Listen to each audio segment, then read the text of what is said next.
प्यारे बच्चों, 9वीं कक्षा के विज्ञान के 8वें चैप्टर गति के फर्स्ट लेक्चर में आपका स्वागत है। जैसा हम सभी जानते हैं कि विज्ञान की मुख्य रूप से 3 शाखाएं होती है: रसायन विज्ञान, जीव विज्ञान और भौतिकी विज्ञान। तो अगर हम हमारी कक्षा के हिसाब से देखें तो एनसीईआरटी बुक में ये विज्ञान का 8वां चैप्टर गति जो है ये भौतिकी विज्ञान का फर्स्ट चैप्टर है। तो आइए सबसे पहले मैं आपको ये बता देता हूँ कि इस चैप्टर में हम मुख्य रूप से कौन कौन से टॉपिक स्टडी करेंगे।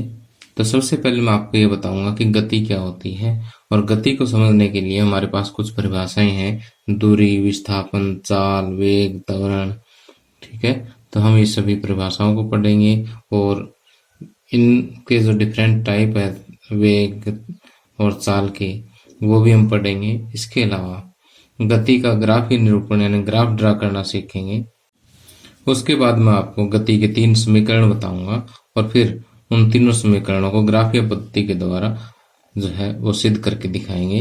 और सबसे लास्ट में जो है चैप्टर के एक बहुत ही इम्पोर्टेंट टॉपिक हम डिस्कस करेंगे, वो है वर्तुल गति।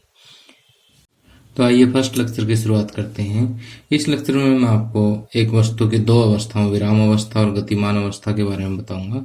उसके बाद जो है कुछ छोटी छोटी चीजें और हम डिस्कस करते हुए लास्ट में हम दूरी और विस्थापन के बारे में पढ़ेंगे, और इन दोनों पर आधारित जो हमारे एनसीईआरटी बुक में संख्यात्मक प्रश्न है उनको भी हम हल करेंगे। तो सबसे पहले हम ये देखते हैं कि विराम अवस्था क्या होती है। इसको मैं एक चित्र के माध्यम से समझाता हूँ कि मान लेते हैं कि हमारे पास यहाँ पर ये कोई भी पेड़ है, ठीक, और यहाँ पर मान लेते हैं कि ये कोई बिजली का खंभा है। ओके, तो इस पेड़ की इस खंभे से के सापेक्ष में जो स्थिति है वो मान लेते हैं कि यहाँ से 10 मीटर दूर है। इसी तरह से हो सकता है कि इस पेड़ के पास ये कोई एक घर भी हो। ठीक है, तो इस घर से इसकी जो स्थिति है उसको अगर हम देखें तो वो मान लेते हैं कि 5 मीटर है। ठीक, तो अब देखिए कि इस पेड़ की स्थिति पर विचार कीजिए कि अगर इसके आसपास कोई भी अगर एक फिक्स बिंदु ले तो उसके सापेक्ष में इस पेड़ की स्थिति समय के साथ साथ नहीं बदलेगी। ये हमेशा स्थिति क्या रहेगी, सेम। जैसे आज ये पेड़ इस खंबे से 10 मीटर है तो कल भी 10 मीटर दूर ही रहेगा। ठीक, तो यहां से हम विराम अवस्था के बारे में ये कह सकते हैं कि यदि किसी एक बिंदु के सापेक्ष में किसी वस्तु की स्थिति में कोई बदलाव ना हो तो वो वस्तु क्या कहलाएगी, विराम अवस्था में कहलाएगी। ठीक, अब हम देखते हैं गतिमान अवस्था क्या होती है, या गति अवस्था जिसको हम बोल देते हैं। इसके लिए जो मैं एक और चित्र बनाता हूँ कि मान लेते हैं कि हमारे पास वही एक ये कोई बिजली का खंभा है जो अपनी जगह पर फिक्स है, और ये एक रोड है, और इस रोड पर जो है मैं ये कहता हूँ कि एक जो कार है ये चल रही है। ठीक, अगर इस कार की मैं बात करूं तो मान लेते हैं कि अभी इस कार की स्थिति इस खंबे के सापेक्ष में मान लेते हैं कि 10 मीटर है। थोड़ी देर बाद में देखते हैं कि इसकी स्थिति जो है वो 15 मीटर हो जाती है, फिर 20 मीटर हो जाती है। ठीक है, तो कहने का अर्थ ये है कि इस एक बिंदु के सापेक्ष में इस वस्तु की स्थिति जो है उसमें लगातार बदलाव हो रहा है। अगर इस तरह से किसी एक वस्तु की स्थिति में किसी एक बिंदु के सापेक्ष में उसकी स्थिति में लगातार बदलाव हो तो हम ये कहते हैं कि वो वस्तु कैसी अवस्था में है, गतिमान अवस्था में है। ठीक, गति अवस्था में वो वस्तु है।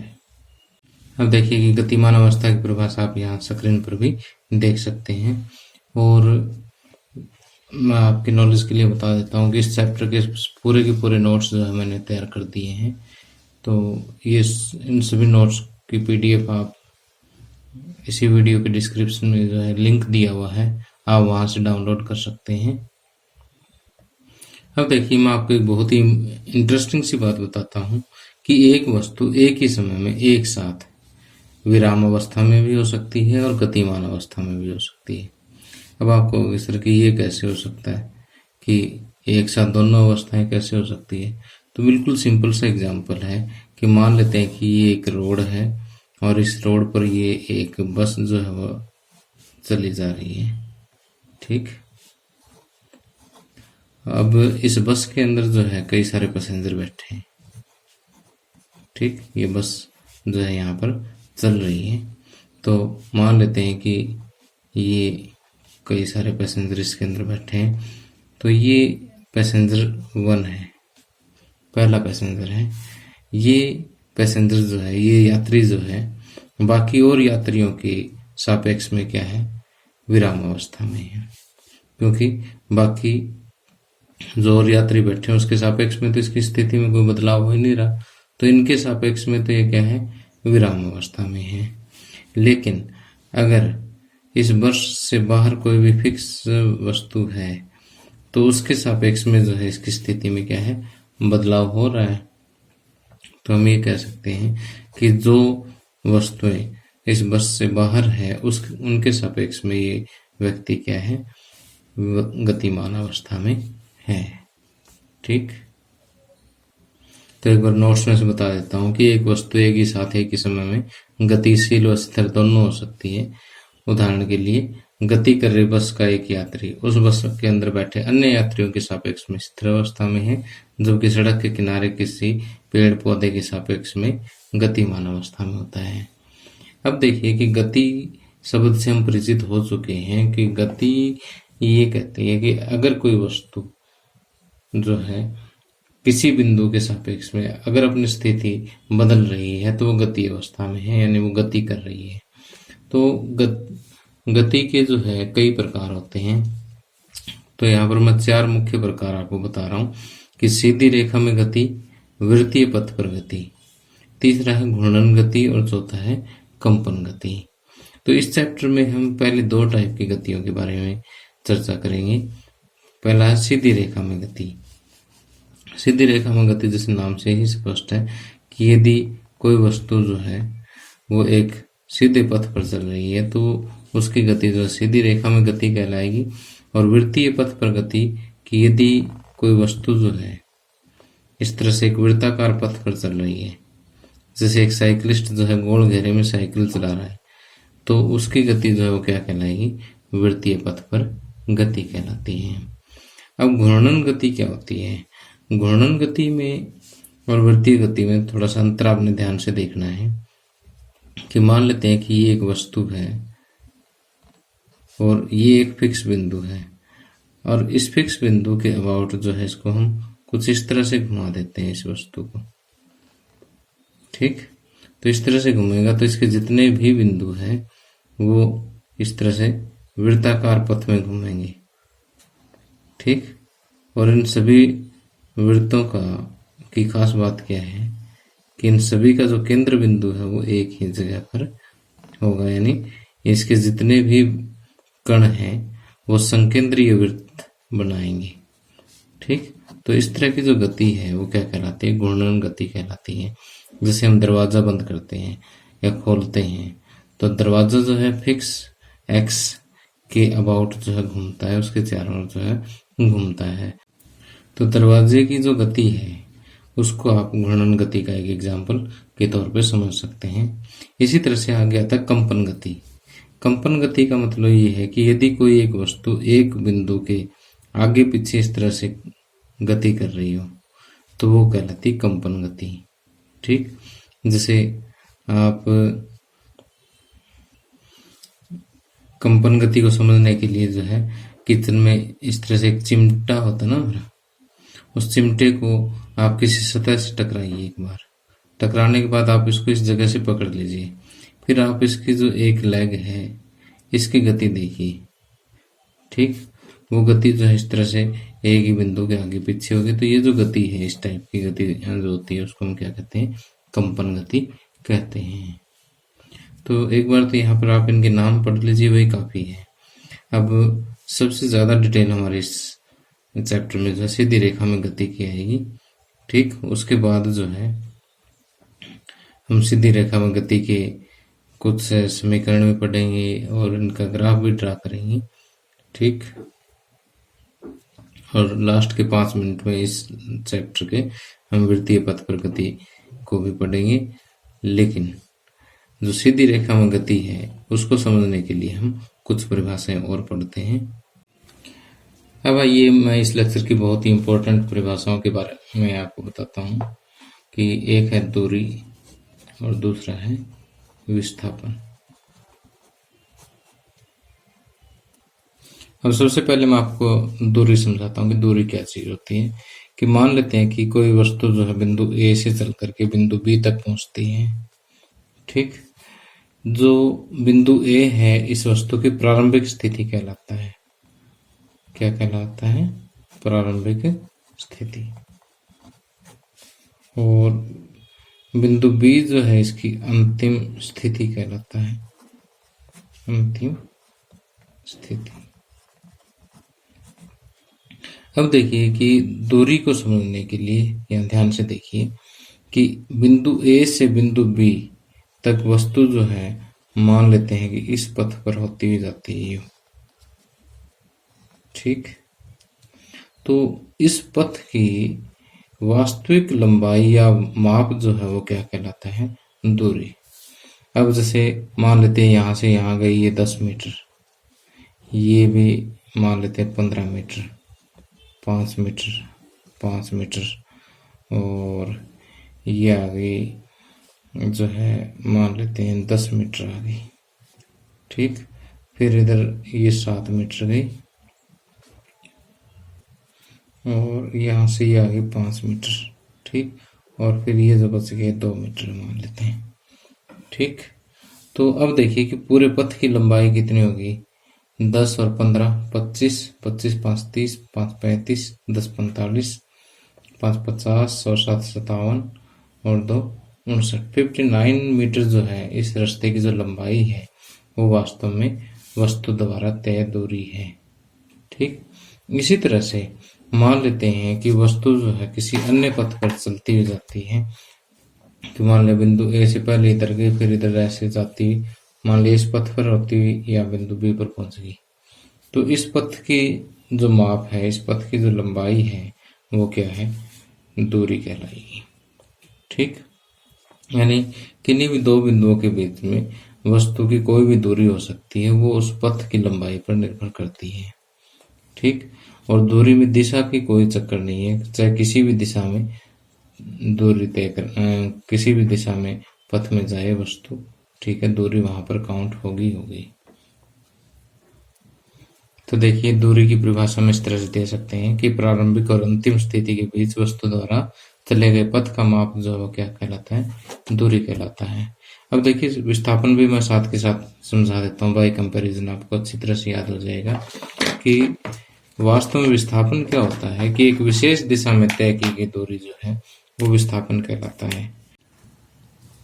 अब देखिए कि किसी विशेष दिशा में तय की गई दूरी, जैसे यहाँ पर दिशा है ए से बी तक, तो ये जो ए से बी की दिशा में ही क्योंकि हमें चलना है, इसलिए ए से बी के बीच की जो कम से कम दूरी जो है वो क्या कहलाती है? विस्थापन कहलाती है। तो विस्थापन मैंने क्या बताया कि विशेष दिशा में तय दूरी जो है वो विस्थापन कहलाती है। और विशेष दिशा में तय दूरी जो है क्या होता है कि प्रारंभिक स्थिति और अंतिम स्थिति के बीच की कम से कम दूरी होती है। ये क्या होता है? प्रारंभिक और अंतिम स्थिति के बीच की कम से कम दूरी। ठीक, विस्थापन होती है। अब देखिए हम आगे एक बहुत ही इंपॉर्टेंट बात डिस्कस कर रहे हैं कि विस्थापन को प्रदर्शित करने के लिए आपको यहां से यहां तक जो सीधी दूरी है उसका माप भी चाहिए। और इसकी दिशा भी चाहिए। माप को हम परिमाण भी कह देते हैं। ठीक, तो यहाँ पर हम ये कह सकते हैं कि विस्थापन को प्रदर्शित करने के लिए आपको दो चीजें चाहिए, माप और दिशा। ठीक, तो हमारे भौतिकी विज्ञान में बहुत सारी ऐसी राशियां हैं जिनको प्रदर्शित करने के लिए उसका माप के साथ साथ दिशा की भी आवश्यकता होती है। और ऐसी राशियां क्या कहलाती है? सदिश राशियां कहलाती है। याद रखना इस बात को। ठीक, और कुछ राशियां इस दूरी की तरह से होती है जिसमें सिर्फ माप की आवश्यकता होती है, उसके परिमाण की आवश्यकता होती है। ठीक, जो केवल परिमाण के द्वारा रिप्रेजेंट की जा सके, जिसमें दिशा का कोई फंडा नहीं है, दिशा की कोई आवश्यकता नहीं होती, ऐसी राशियां जो है क्या कहलाती है? अदिश राशियां कहलाती हैं। ठीक, तो अगर आपसे कोई पूछे कि अदिश राशि क्या होती है, ऐसी भौतिक राशि जिसको प्रदर्शित करने के लिए केवल उसके माप या परिमाण की आवश्यकता होती है, ऐसी भौतिक राशि क्या कहलाएगी? अदिश राशि कहलाएगी। और सदिश राशियां क्या होती है? ऐसी भौतिक राशि जिसको प्रदर्शित करने के लिए उसके परिमाण और दिशा दोनों की आवश्यकता हो, वो सदिशा राशि होती है। और विस्थापन क्या है? सदिश का एक उदाहरण है। और दूरी क्या है? अदिश का एक उदाहरण है। अब बात करें कि जैसे एक बात तो क्लियर होगी कि दूरी अदिश राशि है और विस्थापन सदिश राशि है। अब हम बात करें इनके मात्रक की। मात्रक मतलब इसकी इकाई या इसको मापते किस में है, तो जो असाई मात्रक है वो मीटर है इसका। ठीक, इसके अलावा अगर हम छोटे मात्रकों की बात करें तो सेंटीमीटर, और बड़े मात्रकों की बात करें तो हम किलोमीटर में भी इसको माप सकते हैं। अब मात्रक जो है, जो दूरी के हैं वही विस्थापन के हैं, मात्रकों में कोई अंतर नहीं है। ठीक, वही विस्थापन का भी असाई मात्रक मीटर है, छोटा मात्रक जो है इसका सेंटीमीटर, और बड़ा मात्रक किलोमीटर भी हम ले लेते हैं। इसके अलावा जैसे हम हायर क्लासेस में जाएंगे तो इसके और भी कई सारे छोटे बड़े मात्रकों के बारे में पढ़ेंगे। अब दूरी की एक खास बात है कि ये हमेशा ही धनात्मक होती है। अगर कोई वस्तु गतिशील है तो गतिशील वस्तु की दूरी हमेशा ही क्या होगी? धनात्मक होगी। ठीक, लेकिन विस्थापन जो है वो धनात्मक भी हो सकता है, ऋणात्मक भी हो सकता है, और शून्य भी हो सकता है। ठीक, कैसे हो सकता है मैं बताता हूँ आपको। कि धनात्मक तो आपको पता ही है कि जैसे ए से बी तक गए तो ये जो इस पथ की लंबाई है ये धनात्मक है। ठीक, अब ऋणात्मक कैसे हो सकती है? कि देखिए आपने दिशा कौन सी चूज की? ए से बी। अगर आप चलो पढ़ते हैं उल्टे, इससे अपोजिट, आप ए से सी तक गए तो ए सी जो दिशा है इस दिशा में तय किया गया विस्थापन जो ऋणात्मक लिया जाएगा। ठीक, और शून्य कैसे हो सकता है?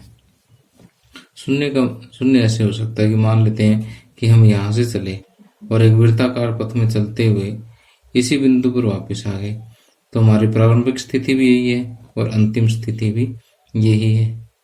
ठीक, तो प्रारंभिक स्थिति और अंतिम स्थिति के बीच में अगर हम कम से कम दूरी देखें तो कम से कम दूरी तो क्या है? 0 ही है, क्योंकि यहीं से चले यहीं पे आ गए। तो इस स्थिति में विस्थापन क्या होगा? शून्य होगा।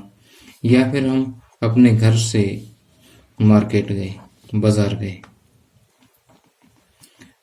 देखा कि ओह आज तो संडे है, मार्केट बंद है, हम वापस आ गए, घर पे पहुंच गए।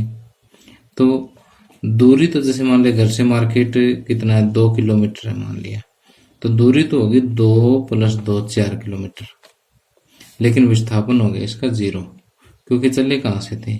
घर से। आरंभिक स्थिति हमारी यही है और अंतिम स्थिति भी यही है, तो विस्थापन तो हमारा क्या हो गया? 0। लेकिन पथ 2 गए 2 आए, तो 2 किलोमीटर + 2 किलोमीटर कितना हो गया? 4 किलोमीटर जो इसकी दूरी होगी। दूरी तो यहाँ कितनी होगी? 4 किलोमीटर, और विस्थापन इसका क्या हो गया? शून्य हो गया। ठीक, तो उम्मीद करता हूँ कि आप दूरी और विस्थापन दोनों टर्म्स को अच्छी तरह से समझ गए होंगे।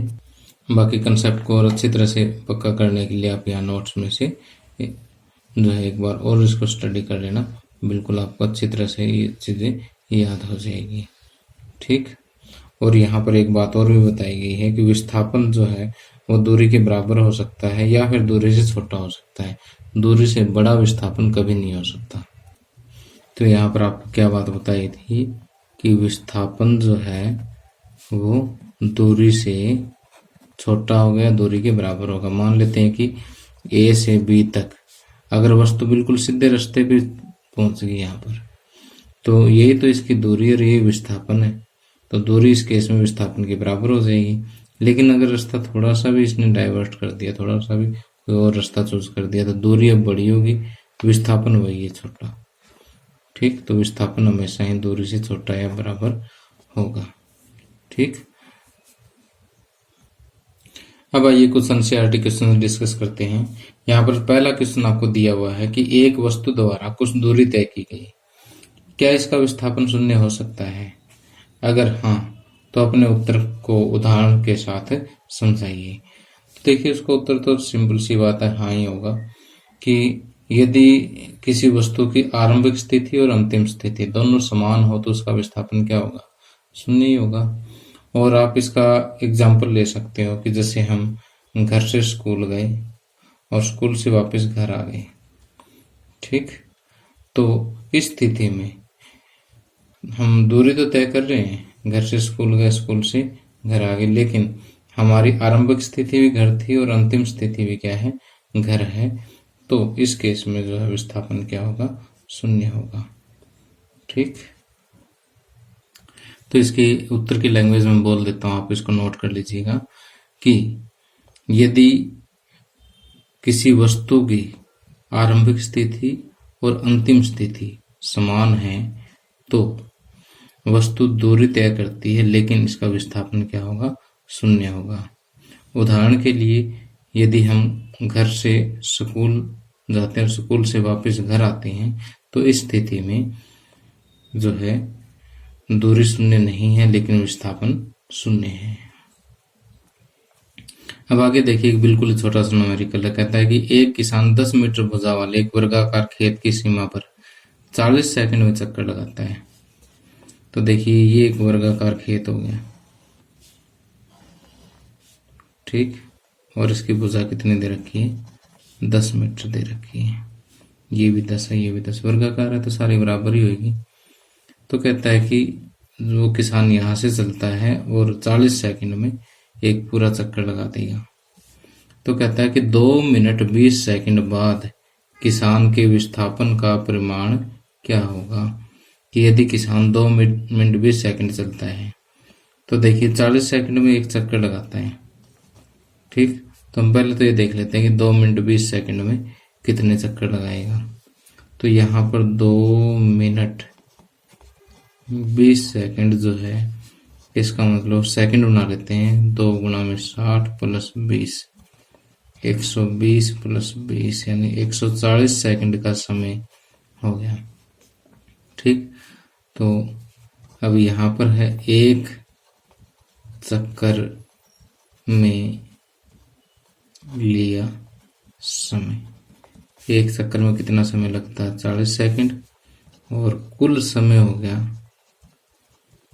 2 मिनट 20 सेकंड यानी 140 सेकंड।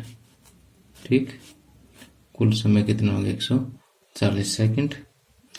और अब चक्रों की संख्या देखिए कितना हो गया? चक्रों की संख्या, किसान ने कितने चक्कर लगा दिए? तो ये 140 को आप 40 से भाग दे दीजिए, 0 से 0 कट है, 4 3 12 और 4 5 20, 3.5 चक्कर यानी 3.5 चक्कर ये लगाएगा। तो देखो, पहले चक्कर में किसान यहाँ आया, यहाँ तक विस्थापन 0, दूसरे चक्कर में दूसरा कंप्लीट कर दिया तो भी 0, तीसरा कर दिया तो भी 0। अब रहेगा खेत का आधा चक्कर। खेत का आधा चक्कर है तो यहाँ आया और फिर यहाँ आया।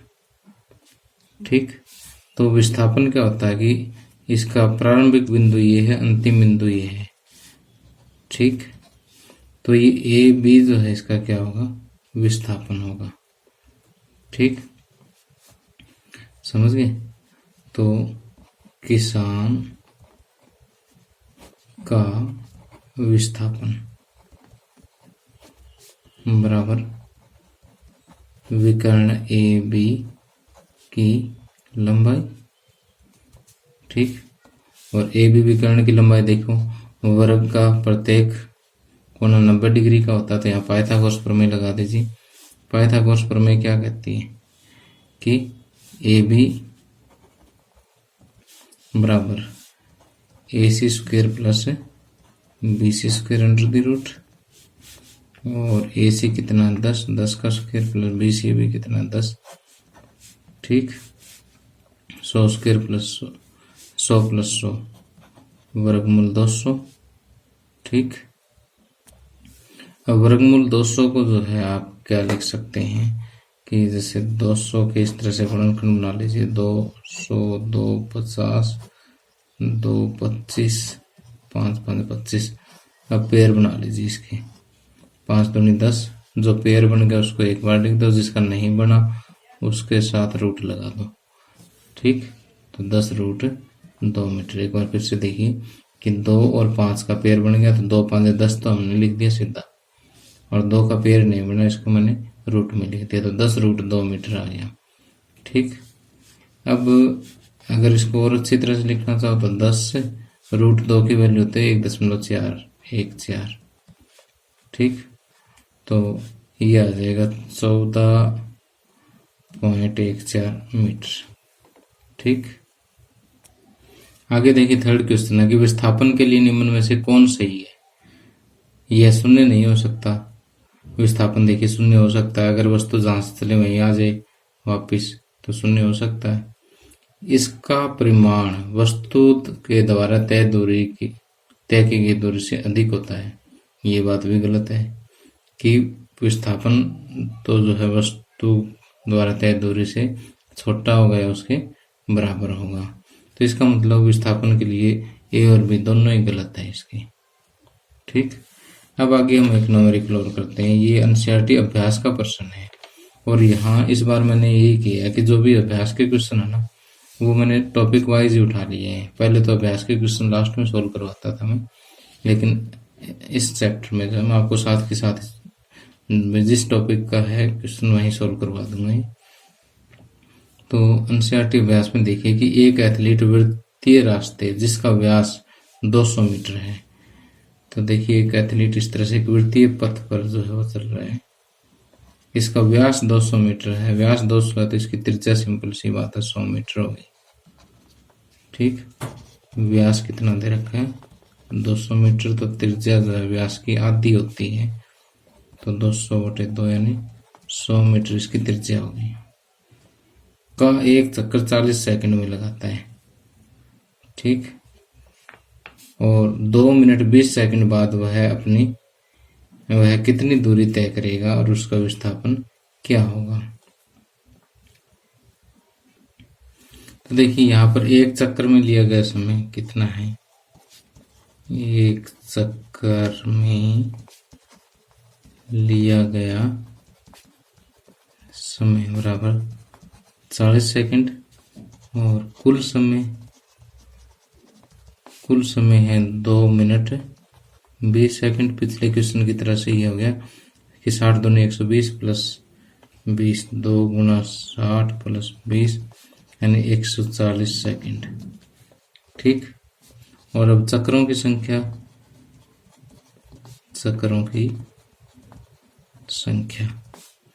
140/40 वही आ जाएगा 3.5 चक्कर लगेंगे।